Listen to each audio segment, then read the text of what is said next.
Balita na talagang nakalungkot, sumindak sa akin habang ako'y nasa Hong Kong, ay ang balita po na naghiwalay na si Bea at saka si Dominic Roque. I'm talking about Bea Alonzo and Dominic Roque. Bea is a good friend. I have known Dom when he was still a very young boy playing badminton. So ako'y nalungkot ho talaga dahil madalas pag nagkikita kami ni Bea ay nagkakakwentuhan ho kami tungkol sa buhay, tungkol sa kanila, their marriage plans, etc. So I was shocked na tama si OG Diaz po, si kaibigang OG nung kanyang balita na hiwalay na. As we talk today, yes, hiwalay po si Dominic at saka si Bea. Sinusuyo ba si Bea? Are they still trying to talk? Siguro. Maaari.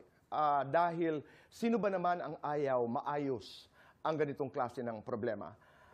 As a matter of fact, from good sources,